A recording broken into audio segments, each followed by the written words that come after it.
యేసుక్రీస్తు పరిశుద్ధ నామములో మీ అందరికీ నా వందనములు. శ్రీకృష్ణుడు దేవుడు కాదు, కారణ జన్ముడు అని చెప్పడానికి కొన్ని కారణాలు వివరించుకుందాం. ఈ కారణాలు విన్న తర్వాత దేవుడో కాదో నిర్ణయించాల్సింది మీరే. అయితే మొట్టమొదట దేవునికి ఉండాల్సిన లక్షణాలు ఏమిటో మనం తెలుసుకోవాలా. దేవుడు ఎలాంటి వాడో తెలుసుకోవాలా. దేవుడు అనేవాడు సర్వశక్తిమంతుడై ఉండాలి, అంటే ఆయనను మించిన శక్తి మరొకటి ఉండకూడదు. రెండవది వచ్చేసి ఆయన అనంత జ్ఞాని అయి ఉండాలి, ఆయనకు మించిన జ్ఞానము మరొకటి లేదు. మూడవది వచ్చేసి ఆయన మరి ఒక్కరిని పూజించకూడదు, ఆయన నేనే దేవుడని అని అయి ఉండాలి. ఆయనను నిందించేది కానీ, మాట్లాడేది కానీ, ఆయన ఎదిరించే శక్తి కానీ, మాట చేత కానీ, క్రియ చేత కానీ, సమస్తం చేత కానీ ఆయనను ఎదిరించే శక్తి భూమి మీదనైనను ఆకాశం క్రిందనైనను ముల్లోకాలలో ఎక్కడైనను ఆయనను ఎదిరించే శక్తి ఉండకూడదు. ఆయననే దేవుడు అని మనం తెలుసుకుంటాం. అయితే శ్రీకృష్ణుడు దేవుడు కాదు అనడానికి మనం కారణాలు చెప్పుకుంటున్నాం కాబట్టి మొదట ఒక కారణం చెప్పుకుందాం. భగవద్గీత రాసినాడు శ్రీకృష్ణుడు అంటున్నాడు. భగవద్గీతలో దుష్ట శిక్షణ శిష్ట రక్షణ అని ఉంటుంది. దుష్ట శిక్షణ అంటే దుష్టులను నేను శిక్షించడానికి వచ్చినాను, శిష్టులను రక్షించడానికి వచ్చినాను. అంటే మంచి వారిని నేను రక్షించడానికి వచ్చినాను, చెడ్డ వారిని శిక్షించడానికి వచ్చినాను. అయితే భూమి మీద ఏ మనుషుడు చూసుకున్నా కానీ మంచివాడు ఒక్కడు ఉండడు. అందరూ ఏదో రకంలో చెడుతనం ప్రవర్తించిన వారే. మనం చిన్నతనం నుంచి మనము పెరిగే సమయంలో ప్రతి మనిషి చెడ్డవాడే. అయితే శ్రీకృష్ణుడు ప్రతి ఒక్కరిని చంపాల్సిందే, ఎందుకంటే నీతిమంతుడు ఒక్కడు కూడా లేడు. మరి శిష్టులంటే వాళ్ళు ఆల్రెడీ మంచి వాళ్ళని రక్షించాల్సిన అవసరం లేదు. అయితే యేసుక్రీస్తు ఏం చెప్తున్నాడు? నేను నీతిమంతులను పిలువరాలేదు, పాపులను మాత్రమే పిలువవచ్చి తిని అంటున్నాడు. అయితే ఇక్కడ దుష్టుడు అనేవాడిని నీవు శిక్షిస్తున్నావు కాబట్టి నీవు దేవుడవు కాదు. రెండో పాయింట్ వచ్చేసి శ్రీకృష్ణుడు దేవుడైతే సూర్యునికి నమస్కారం చేస్తాడా? నిజంగా నీవు దేవుడవైతే సూర్యునికి నమస్కారం చేయాల్సిన అవసరం ఏముంది? సూర్యుని చేసింది నీవే కదా, మరి దానికి నమస్కారం చేస్తే నీవెలా దేవుడవుతావు?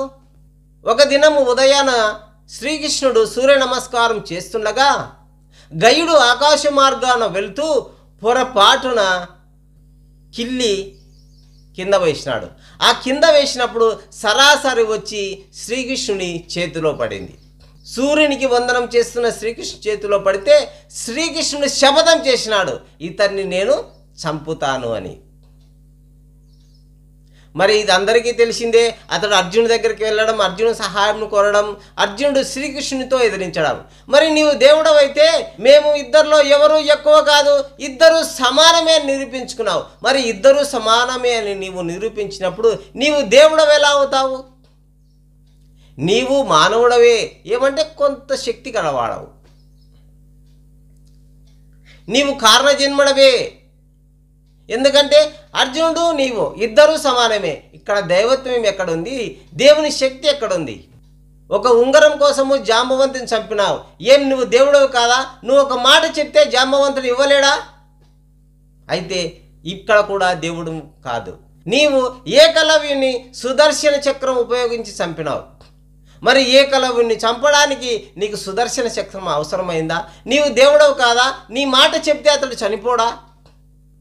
అయితే ఇక్కడ కూడా నీవు దేవుడవు కాదు. మరి ఒక పాయింట్ చూసుకుంటే భృగు మహర్షి గురించి మీకు తెలిసే ఉంటుంది. భృగు మహర్షి ఆయన తపస్సు చేస్తూ ఈ తపస్సు ఎవరికి ఇవ్వాలో అని అడగడానికి వచ్చినాడు. అందులో తప్పేమి లేదే. భృగు మహర్షి మొదట బ్రహ్మదేవుని దగ్గరికి వెళ్ళినాడు. బ్రహ్మదేవుడు తన భార్యతో మాట్లాడుకుంటున్నాడు. భృగు మహర్షి వచ్చి పిలిచినప్పుడు ఆయనకు వినపడలేదంట. నీవు సృష్టికర్త అయితే నీవు జ్ఞానవంతుడివి కదా, భూలోకం నుంచి ఎవరు వచ్చినారో అని గ్రహించలేనంత గుడ్డివాడవైనావా? అయితే నీవు కూడా మనిషిడవే, దేవుడవి కాదు. ఒక్క మహర్షి దేవుని శపించినాడంటే నీకంటే శక్తివంతుడు మహర్షి, నీవు దేవుడవు కాదు, నీవు కూడా కారణ జన్ముడివే. ఆ తర్వాత ఈ మహర్షి సరాసరి ఈశ్వరుని దగ్గరికి వెళ్ళినాడు. ఈశ్వరుని దగ్గరికి వెళ్ళి ఈశ్వరుడు తన భార్యతో ఏకాంతంగా సరసాలాడుతున్నాడు. సరసాలాడుతున్నప్పుడు ఈయన అక్కడికి వెళ్ళినాడంట. అక్కడికి వెళ్ళి పిలిచినాడంట. ఈశ్వరుడు భార్యతో సరసాలాడే సమయంలో భృగు మహర్షి వచ్చిన సంగతి కూడా తెలియలేదు ఈశ్వరునికి. ఫర్ ఎగ్జాంపుల్, మనమే ఉండాం, మనకు కన్ను బాగలేకనో, కాలు బాగలేకనో, మన భర్తకు బాగలేకనో, మన పిల్లలకు బాగలేకనో, మన తెలిసిన వాళ్ళకు బాగలేకనో మనం ప్రార్థన చేస్తాం ఈశ్వరునికి. ప్రార్థన చేసే సమయంలో ఆయన భార్యతో సరసాలాడుతూ ఉంటే మన ప్రార్థన వినేది ఎవరు? నీ ప్రార్థనకు జవాబు ఎక్కడి నుంచి వస్తుంది? దగ్గరున్న భృగు మహర్షి ప్రార్థనే వినలేదు, మరి నీ ప్రార్థన ఎప్పుడు వింటాడు? అంటే ఆయన సరసాలయ్యేంత వరకు నీ ప్రార్థన ఎవరు వినడు.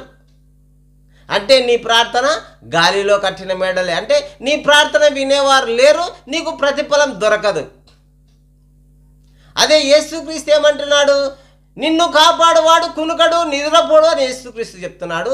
ఈ ఈశ్వరుడేమో తన భార్యతో సరసాలాడుతున్నాడు. మరి సరసాలాడే సమయంలో నీకు జవాబు రాదు, నీ ప్రార్థన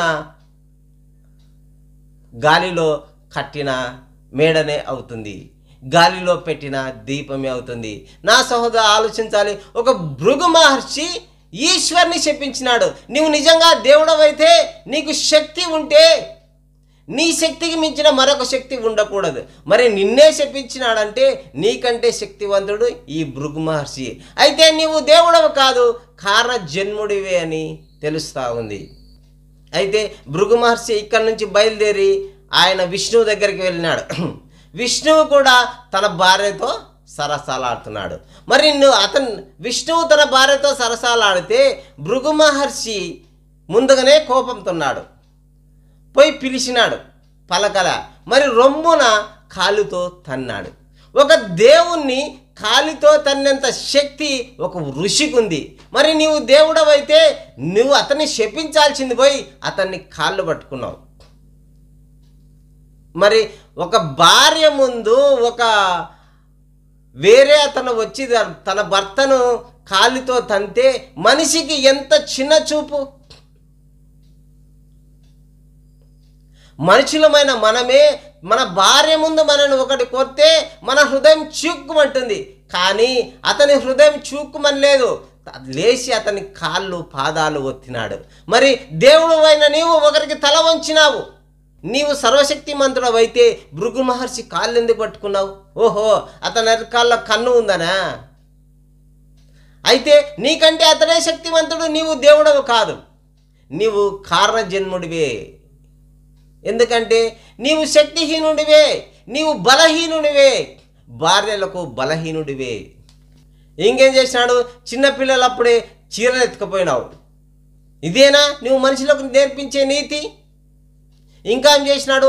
పాండవుల పక్షాన్ని నిలబడి పాండవుల పక్షపాతి అనిపించుకున్నావు. పాండవుల పక్షాన్ని నిలబడి నువ్వు కౌరవులందరినీ చంపినావు. పాండవుల పక్షపాతి అనిపించుకున్నావు.